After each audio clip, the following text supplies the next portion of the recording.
The old people had ordered that the dancing should stop at 10 o'clock. It was midnight before the carriages came filing the departing guests. It was moist, tropic eve. It was mystic May Eve. But the girls who were staying were promptly herded upstairs to the bedrooms, the young men gathering around to wish them a good night, and lamenting their ascent with mock sounds and moanings, proclaiming themselves disconsolate but drunk already, and simply bursting with bad spirits.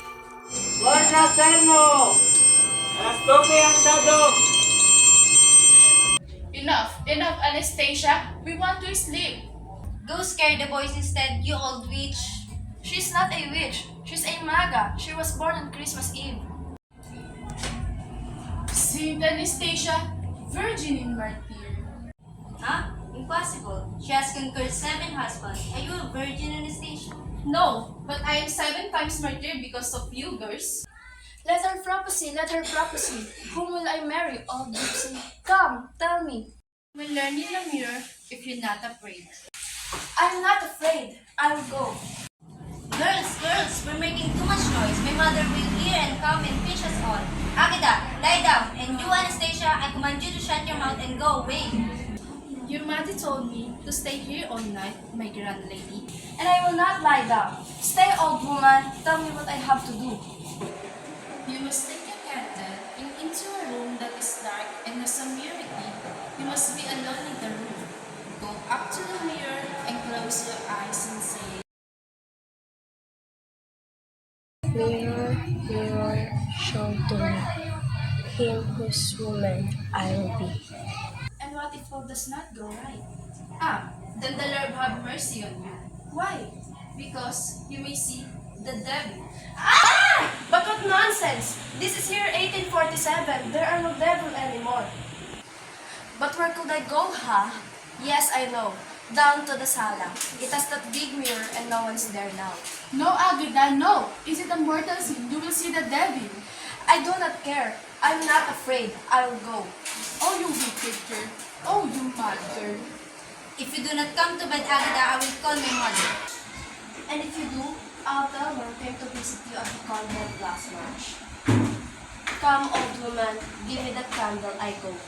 Oh, girls, come and stop her. Take hold of her. Block the door. But Agida had already slipped outside, was already tiptoeing across the hall, her feet bare, and her hair falling down her shoulders and streaming in the wind as she fled down the stairs.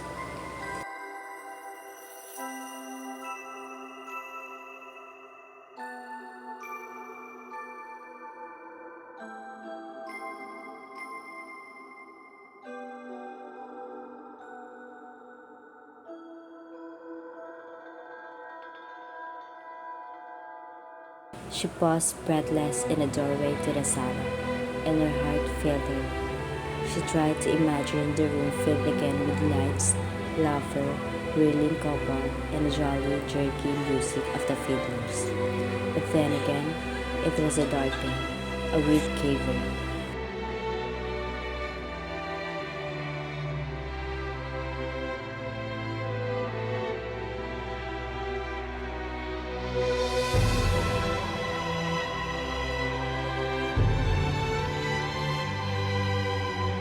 The mirror hung on the wall before her, a big antique mirror with a gold frame carved into leaves and flowers and mysterious curly cues.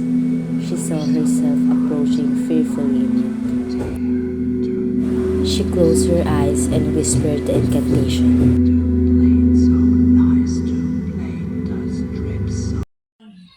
And what did you see, Mama? Oh, what was it? But what was it, Mama?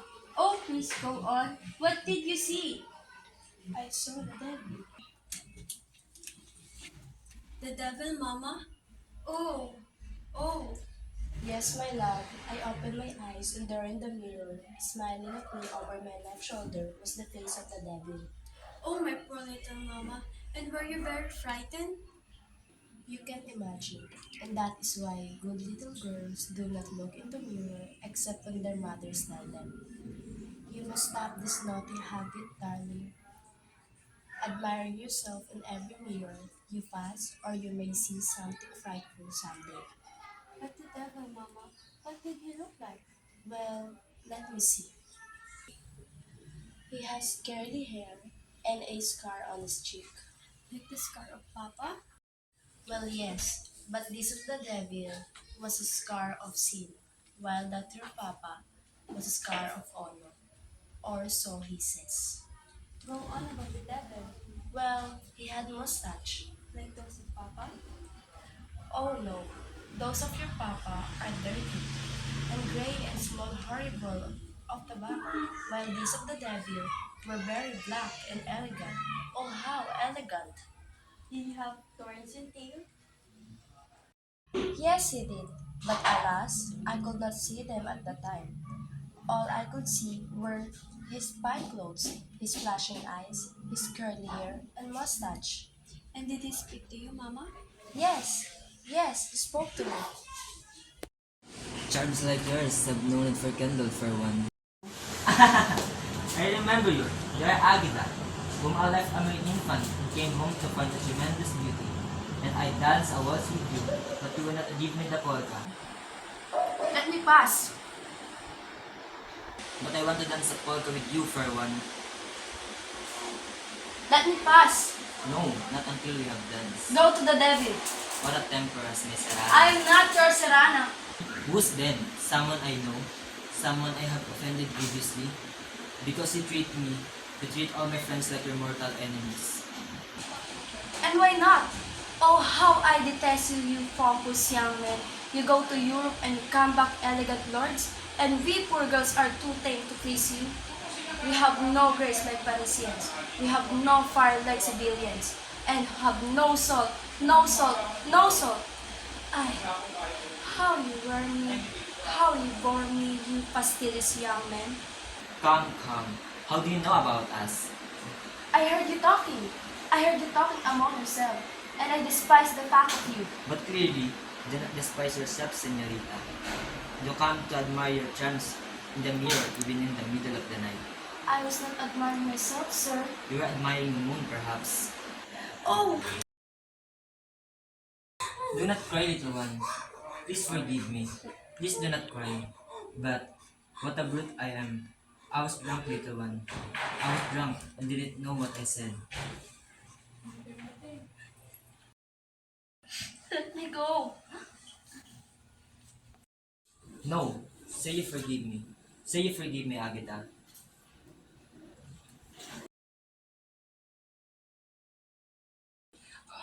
That little harlot. She should suffer for this.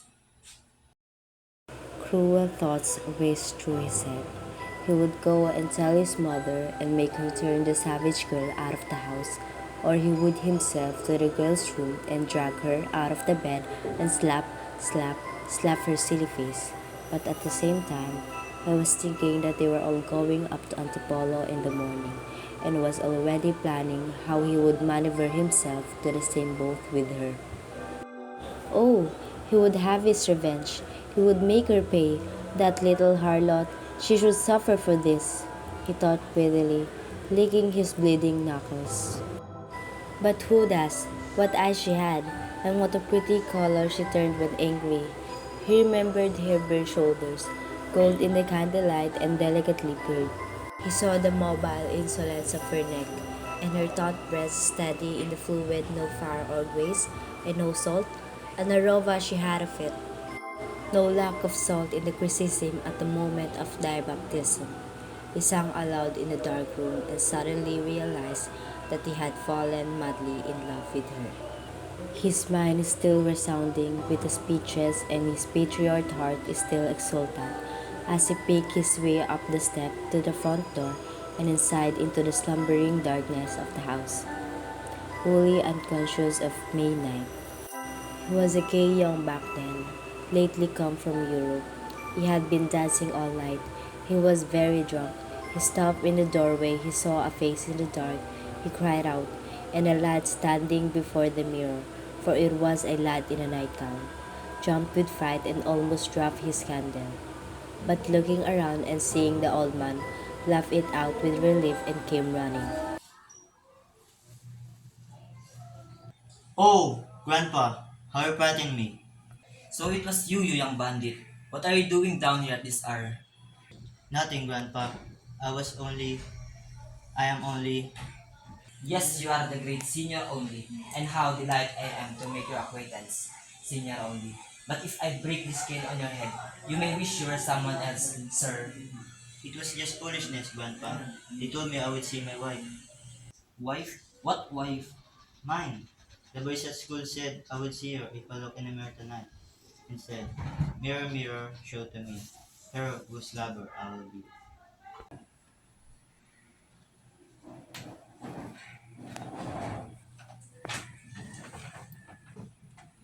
Let us talk this over, son. So you want your wife already? You want to see her in advance? But do you know that these are wicked games, and that wicked boys who play them are in danger of seeing horrors? Well, the boys did warn me I might see a witch instead. Exactly. A witch so horrible, you may die of fright, and she will bewitch you. She will torture you. She will eat your heart and drink your blood. Oh, come now, Grandpa. This is 1890. There are no witches anymore. Oh, my young Walter, and what if I tell you that I myself have seen a witch A witch? You? Where? right in this room and right in that mirror? When, Grandpa? Not so long ago, when I was a bit older than you. Oh, I was a vain fellow and thought I was feeling very sick that night and merely wanted to lie down somewhere and die. I could not pass that doorway, of course, without stopping to see in the mirror what I look like when dying. But when I poke my head, what should I see in the mirror? But, but, The witch? exactly. And did she bewitch you, Grandpa? She bewitched me and tortured me. She ate my heart and drank my blood. Oh, my poor little Grandpa. Why have you never told me? And she was very horrible? Horrible? God, no. She was beautiful. She was the most beautiful creature I have ever seen. Her eyes were somewhat like yours. Her hair was like black waters, and her golden shoulder were bare. My God, she was enchanting, but I should have known. I should have known even then the dark and fatal creature she was. What a horrid mirror this is, Grandpa. What makes you say that? Well, you saw this witch in it. And Mama once told me that Grandma once told her that Grandma once saw the devil in this mirror. Was it of the scare that Grandma died? Don Badoy stared. For a moment, he had forgotten that she was dead, that she had perished. The poor Agida, that they were at peace at last, the two of them, her tired body at rest. And remembering how she had sobbed so piteously, remembering how she had bitten his hand and fled, and how he had sung aloud in the dark room and surprised his heart in the instant of falling in love. Buongiorno! Estoy andando!